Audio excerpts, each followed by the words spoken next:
Le 3 décembre 1999 au matin, dans la très chic et très secrète principauté de Monaco, les pompiers découvrent un corps au dernier étage d'un des plus luxueux immeubles de la Côte d'Azur. Le multimilliardaire Edmond Safra gît dans sa salle de bain. L'homme est mort, sans doute victime d'un mystérieux commando. Des affaires de nature criminelle à Monaco, on n'en voit quasiment jamais. Dans la principauté, c'est un coup de tonnerre. Car Edmond Safra n'est pas n'importe qui. Ce banquier d'affaires est à la tête d'une fortune estimée à 6 milliards de dollars. On est chez les super riches, pas les riches, les super riches. Ce 3 décembre 1999, la police est appelée en urgence. Et sur place, les choses vont se compliquer. Qui progresse dans un terrain miné, où il faut sécuriser au fond chaque centimètre, parce qu'il y a deux fous avec une mitraillette. Que se passe-t-il dans le luxueux penthouse en feu? Un employé a tout vu. C'est un Américain, Ted Maher. Qui est cet homme? Que sait-il exactement? On sent dans ses yeux qu'il y a quelque chose qui va pas trop bien dans sa tête. Sa présence aurait-elle pu changer le sombre destin du milliardaire? Jamais Monsieur Safra et Viviane Torrent n'auraient dû mourir ce jour-là. Jamais. Retour sur l'histoire criminelle qui a fait vaciller la plus secrète des principautés, celle du multimilliardaire Edmond Safra. Veillé par son infirmière de nuit, aux premières heures de ce 3 décembre 1999, la première fortune de Monaco dort profondément dans son palais de marbre. 20 pièces, 1000 mètres carrés de dorures, de meubles anciens et d'œuvres d'art. Aux 2 derniers étages de la Belle Époque, cet immeuble art déco de l'avenue d'Ostende, surplombant la Méditerranée. Philippe Dupuis est journaliste à Nice Matin. Ce 3 décembre 1999, il est le premier à arriver à la Belle Époque. La Côte d'Azur et ses milliardaires, un monde qui n'a plus aucun secret pour lui. On est chez les super riches, pas les riches, les super riches. Il y a peut-être 200 familles qui vivent comme ça dans le monde entier. C'est-à-dire que pour ses 50 ans, sa femme lui a offert un jet privé. Voilà, c'est de cet ordre-là. C'est un train de vie absolument fastueux, au-delà de ce qu'on peut imaginer même. Bon, ils entretiennent à Monaco 7 infirmières, une dizaine de gardes du corps, des chauffeurs. La femme d'Edmond Safra, Lily, dort elle aussi dans l'autre aile du luxueux duplex. Depuis que son mari est atteint de la maladie de Parkinson, chacun a repris son intimité. D'ordinaire, Samuel Cohen, le garde du corps du multimilliardaire, serait parmi eux. Mais c'est son jour de repos. Ce n'est pas un problème. Le bunker du multimilliardaire est truffé de systèmes de protection à faire pâlir James Bond. Alarmes directement reliées à la police, sas de sécurité entre chaque pièce et 15 caméras. Pourtant, un événement inhabituel vient soudain perturber cette vie réglée comme du papier à musique. Vite! Vite! Il est 4h45 du matin, lorsqu'un autre des infirmiers de garde, Ted Maher, réveille son patron en sursaut. Vite! Vite, monsieur Safra! Viviane, mettez monsieur à l'abri. Il y a des hommes armés dans l'appartement. Un commando armé s'est introduit dans la forteresse du milliardaire. Impensable. Et pourtant, l'homme d'affaires se rend vite à l'évidence. Ted Maher, son infirmier américain, est bel et bien blessé. Et les agresseurs sont peut-être toujours dans les parages. Que lui veulent-ils? Et s'il s'agissait d'une prise d'otage? Car à 67 ans, Edmond Safra, l'une des plus grosses fortunes mondiales, constituerait une monnaie d'échange inestimable. N'écoutant que son courage, Ted Maher les met à l'abri dans la salle de bain et sort donner l'alerte. Mais avant de descendre, il a une idée ingénieuse. Pour s'assurer que les alarmes se déclencheront bien au commissariat central, il met le feu à une corbeille à papier qu'il place sous un détecteur de fumée. Une fois dans le hall, face au concierge, il tente comme il le peut d'expliquer la situation. Sandrine Seton est l'une des avocates de l'affaire. À l'époque, elle n'a que 5 ans de métier et elle va mettre un point d'honneur à n'en négliger aucun détail. Lorsqu'il arrive donc en sortant de l'appartement au pied de l'immeuble où se trouve le gardien, Ted Maher va dire qu'il a été blessé par balle. Donc, quand il arrive là, il dit « il y a 2 agresseurs armés. Je me suis échappé, il faut tout de suite aller sauver M. Safra et Mme Torrente. J'ai déclenché l'alarme incendie pour que tout le monde vienne au secours. » À l'arrivée de la police, la confusion est totale. Il leur faut gérer un homme blessé et un milliardaire doublement menacé par 2 hommes encagoulés et par les flammes. Car entre-temps, la petite poubelle à papier incendiée par l'infirmier s'est transformée en véritable brasier. Le toit est en feu. Et entre un incendie et un commando armé, le choix des policiers est vite fait. Que fait la police? Elle investit l'immeuble étage par étage pour retrouver d'éventuels agresseurs. Et pendant ce temps-là, elle empêche les pompiers de pénétrer dans l'immeuble. Ils essayent de sécuriser un étage après l'autre.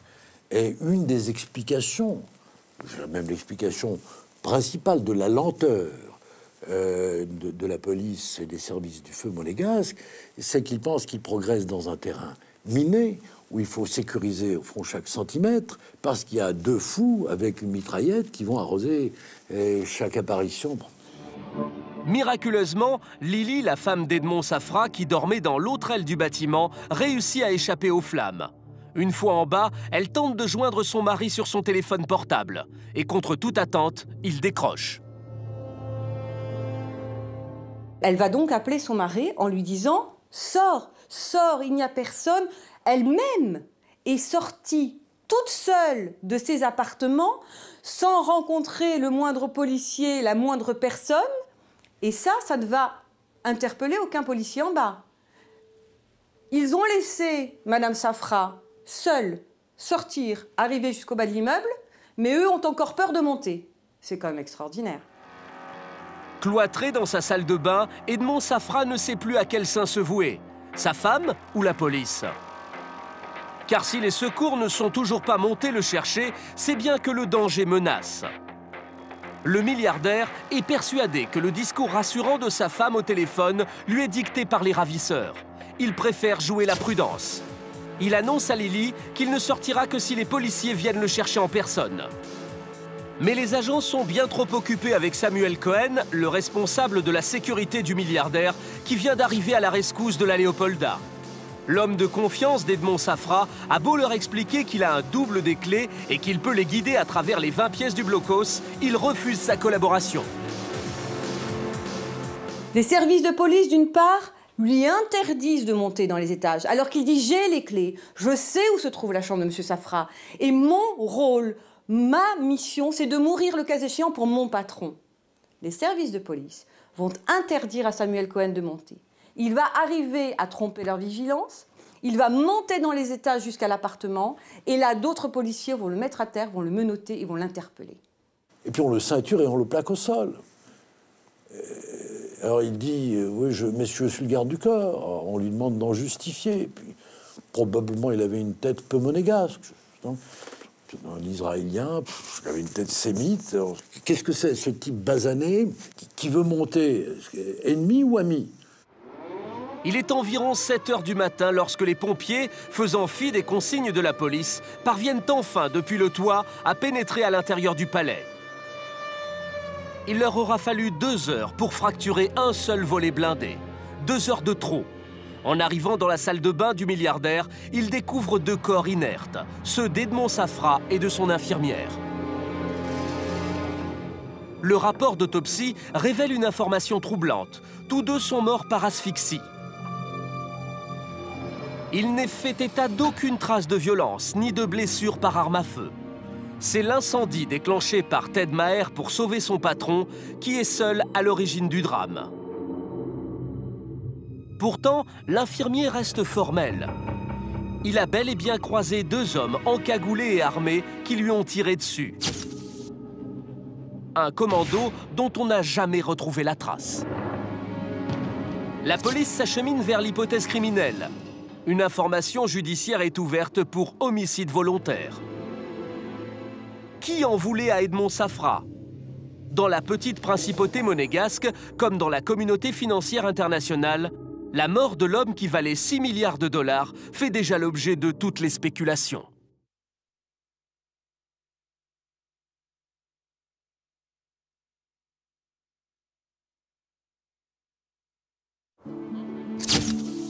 La success story d'Edmond Safra démarre en 1932 de l'autre côté de la Méditerranée.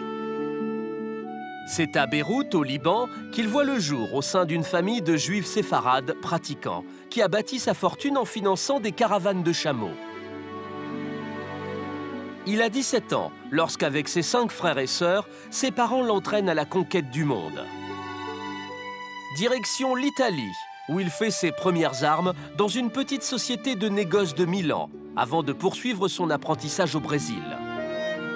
C'est comme banquier qu'on le retrouve à Genève en 1956. Il a tout juste 24 ans. Sa voie est tracée. 10 ans plus tard, il a l'idée de créer sa propre banque, cette fois à New York. Et il fait fortune. Plusieurs succursales écloront à travers le monde. Genève, mais aussi Luxembourg ou encore Monaco.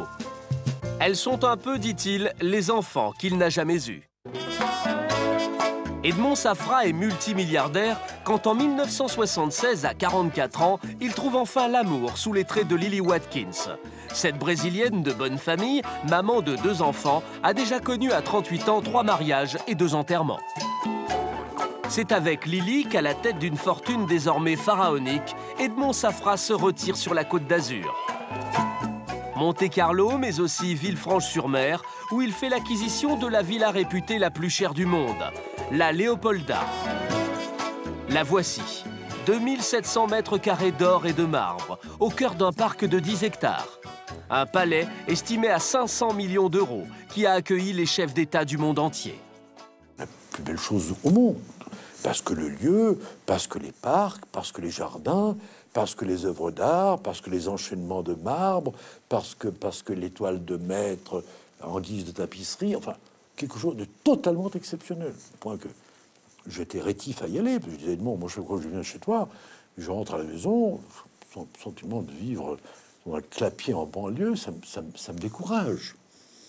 La Léopolda coûte environ 2 millions à l'époque, 2 millions de francs par mois à faire tourner entre les jardiniers, les concierges, enfin voilà. C'est de cet ordre-là. La personne qui faisait les chèques pour le personnel, à l'époque, faisait un chèque tous les mois de 2 millions de francs.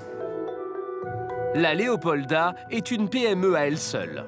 Pas moins de 27 vigiles, jardiniers, maîtres d'hôtel et femmes de chambre en assurent le fonctionnement.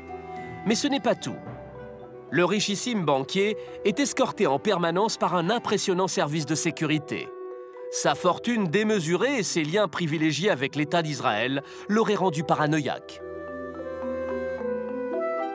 Quand il y avait une soirée à la Léopolda, les voitures étaient arrêtées, il y avait fouilles des hommes en armes avec des mitraillettes. C'était ce genre-là, quoi. Et donc ça pouvait un peu choquer quelques invités.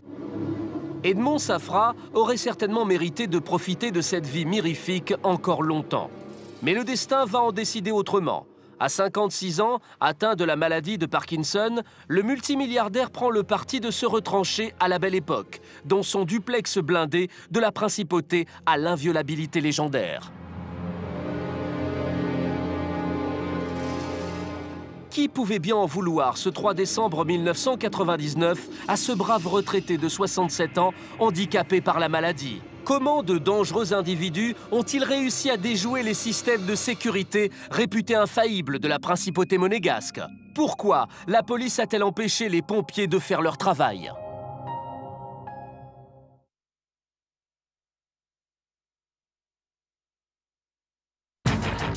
L'homme le plus riche de Monaco vient de mourir dans d'étranges circonstances à l'intérieur de son luxueux duplex de l'avenue d'Ostende. Et les rumeurs les plus folles circulent déjà.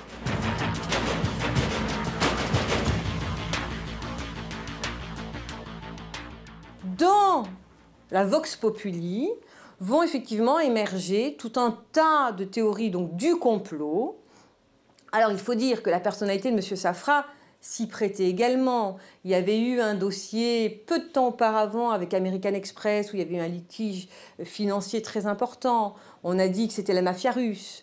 À une certaine époque, il avait dénoncé les détournements de fonds du FMI par la mafia russe. Et donc on s'est dit peut-être une vengeance de la mafia russe. Il y avait aussi la thèse palestinienne, puisqu'il était proche du pouvoir israélien. Un foisonnement d'hypothèses qui n'épargne pas non plus Lili, la veuve d'Edmond Safra.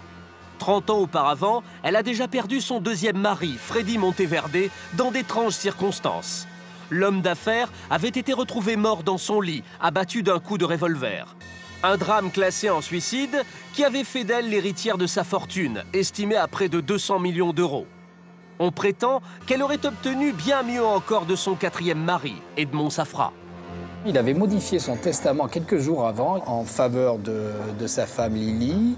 Évidemment, il y a un héritage fabuleux à la clé. Il a été évalué entre 5 et 10 milliards de dollars de l'époque. Des rumeurs balayées par son avocat. C'est précisément lui qui a réglé la succession du milliardaire.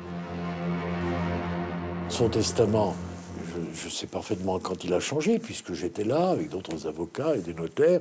Il a changé des mois et des mois avant la mort imprévisible.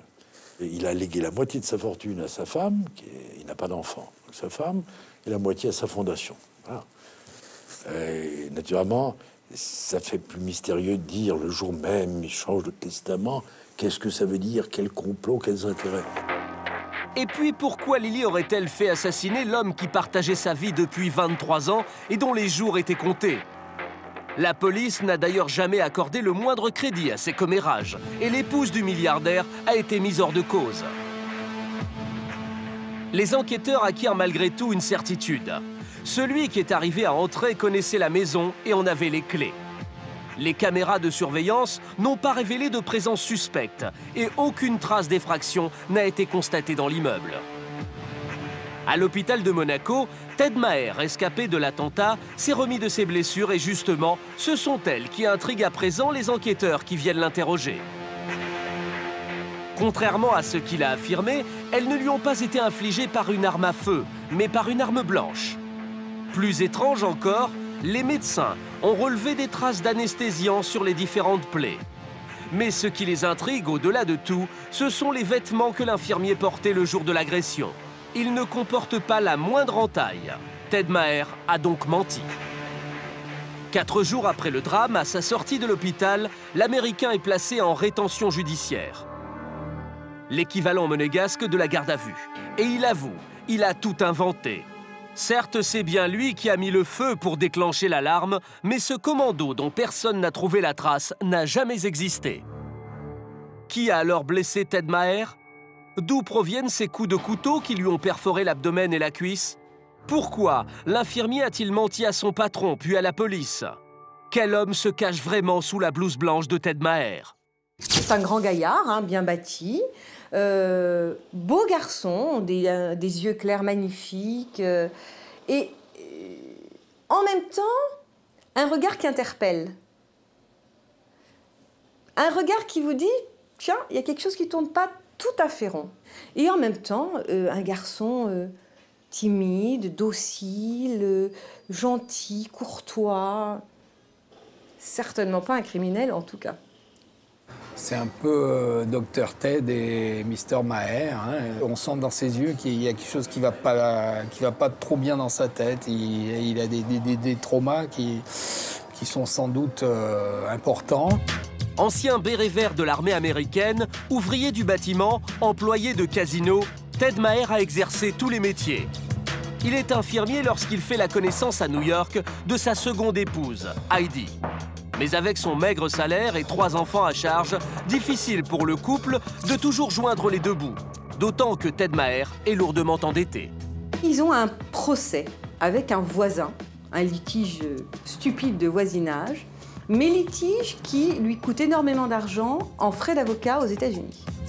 C'est un concours de circonstances à peine croyable qui va le sortir de cette impasse. Nous sommes en juin 1999, 6 mois tout juste avant le drame. Et ce jour-là, enfin, la chance va lui sourire. Lorsque Ted Maher donc, travaillait en milieu hospitalier aux États-Unis, la fille de Madame Safra, si je ne m'abuse, doit aller à l'hôpital et elle va y laisser par inadvertance un appareil photo. Maher va faire beaucoup de recherches et va effectivement tomber sur la fille de Madame Safra, à qui il va restituer cet appareil photo. Et je dirais que là, premier effet de gloire, on va dire, il sera chaleureusement remercié, etc. Et c'est comme ça, en fait, que naît le lien. On va lui proposer de faire partie du staff des infirmiers de M. Safra. À Monaco, à plus de 6000 km de New York, Ted Maher est certes loin de sa famille. Mais il est nourri, logé et blanchi, et surtout, il perçoit 600 $ par jour pour s'occuper avec d'autres infirmiers du milliardaire parkinsonien. C'était le job de sa vie, c'était celui qui pourrait lui permettre de sortir de ses ennuis financiers. Il avait vraiment, semble-t-il, un grand amour paternel quasiment pour M. Safra. Un tableau idyllique sur lequel va bientôt se profiler une ombre, celle de Sonia Erkrat, l'infirmière en chef du milliardaire. Elle occupe une grande place dans la vie d'Edmond Safra, une place que Ted Maher convoite. Il voudrait devenir aussi indispensable qu'elle aux yeux de son patron, et il va trouver une solution pour y parvenir. Il avait peur que Sonia l'évince, parce qu'il avait réussi à avoir des liens privilégiés avec M. Safra, une bonne relation, et que manifestement Sonia souffrait parce qu'elle avait le rôle, en tout cas, de, bien entre guillemets, un petit peu celle qui chapeautait le staff donc, des infirmiers, et qu'il y avait manifestement une jalousie qui s'était créée. Et il est parfaitement évident que Ted Maher se sentait en danger par rapport à son poste du fait de Sonia. Manifestement, entre ces deux personnages-là, il y avait une tension terrible et aucune affinité. Ils vivaient en vase clos, loin de leur famille, et il y avait des petites rivalités, des petits conflits de pouvoir. Et voilà que ce jeune Américain, d'après les explications qu'il donnera, mais qui sont pour partie vraies, éprouve le besoin qu'on le distingue, qu'on l'aime. Nous avons tous besoin qu'on nous aime, mais chez certains d'entre nous, le besoin est un peu plus vif, plus ardent que chez les autres. Dans ce contexte-là, ce garçon s'est imaginé qu'il allait faire une mise en scène pour se faire valoir auprès de son patron. Qu'a donc imaginé Ted Maher pour conserver son poste? Quel scénario machiavélique a-t-il imaginé pour se rendre indispensable aux yeux d'Edmond Safra? Comment l'infirmier va-t-il parvenir à évincer celle qui lui fait de l'ombre? Et quel petit détail va finalement le trahir?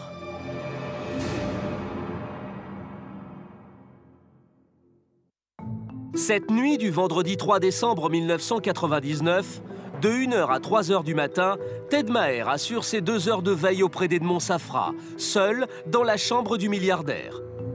Puis il laisse le service à sa collègue pour se reposer dans l'infirmerie attenante. Mais il peine à trouver le sommeil. Il est obnubilé par Sonia, l'infirmière en chef. Elle contrarie toutes les initiatives qu'il prend pour gagner l'estime de son patron. Alors il imagine un scénario pour apparaître comme le sauveur d'Edmond Safra et avoir sa reconnaissance éternelle. Du buffet, il sort un couteau, mais aussi des seringues et une fiole d'anesthésiant. Puis il s'installe confortablement, soulève sa chemise et s'injecte une dose de liquide dans l'abdomen et la cuisse. Le liquide a fait son effet. Il ne sent plus rien à présent. Il se poignarde une première fois, puis une deuxième. Pour faire plus vrai encore, il s'écorche aussi le visage avec du papier de verre.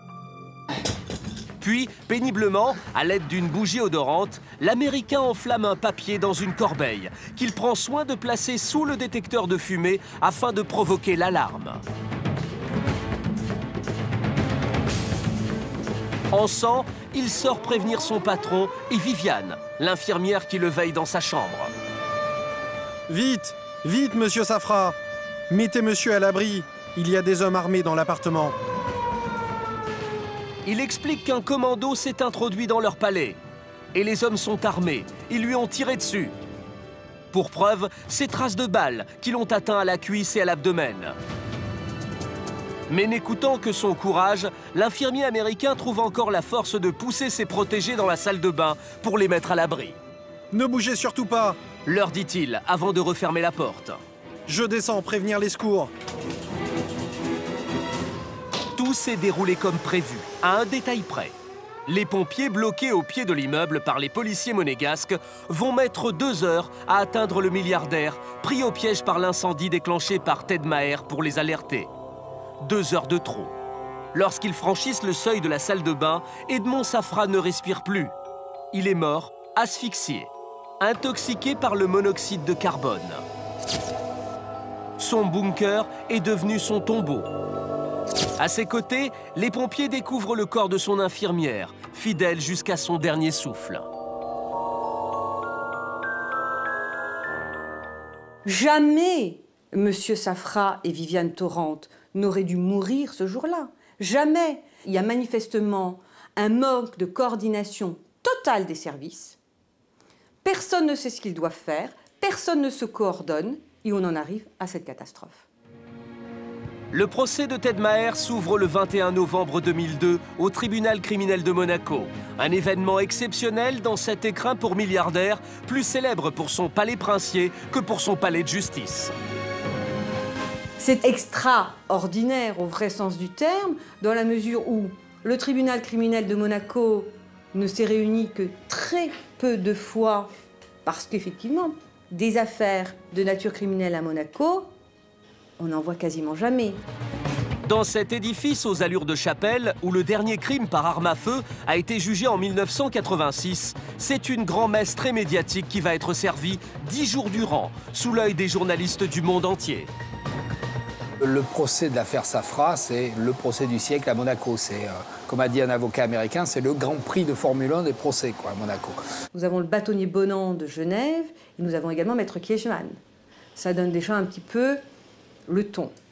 Il y a Madame Lily Safra, qui est également un personnage. C'est une très jolie femme qui a une classe extraordinaire, qui tous les jours arrivera dans un petit tailleur Chanel impeccable, avec un brushing parfait. Mais celui que tout le monde attend, c'est Ted Maher. Celui qui, le 3 décembre 1999, au petit matin, a exécuté ce plan diabolique qui devait faire de lui un héros. Il dit « Jamais je n'ai voulu, évidemment, attenter à sa vie. Je n'aurais jamais imaginé que le feu que j'ai mis là pour donner l'alarme puisse se répandre et que la police et les gendarmes mettent 3 heures pour arriver à l'intérieur de l'appartement. » C'est bien ce que va plaider l'avocate de l'infirmier. Qui est coupable de la mort d'Edmond Safra et de son infirmière? Ted Maher qui a mis le feu qui était à l'origine destiné à les sauver? Ou la police qui a empêché les pompiers de l'éteindre? L'explication n'a pas été donnée, mais les questions ont été posées durant tout le procès, et tant à la défense de M. Maher que de l'autre côté, sur le banc des parties civiles, tout le monde a pointé du doigt le défaut d'intervention des services. Lundi 2 décembre 2002, 3 ans après les faits, le verdict tombe. Après 2h30 de délibération, Ted Maher est reconnu coupable d'avoir, par le feu qui s'est communiqué à un immeuble, causé le décès de 2 personnes.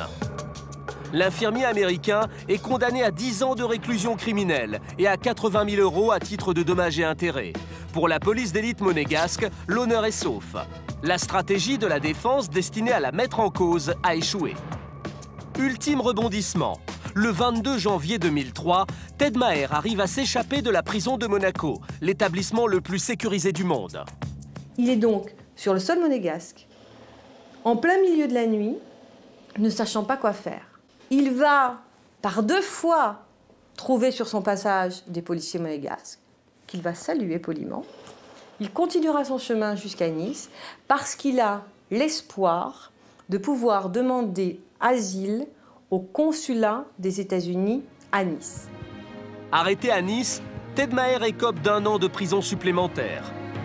Depuis sa libération, Monaco a retrouvé sa sérénité et lui, son Amérique natale. Lily Safra a elle aussi déserté la principauté, laissant derrière elle la Léopolda, mise en vente pour 500 millions d'euros. Reste le souvenir des 25 années de bonheur qu'elle a partagées avec son mari Edmond Safra.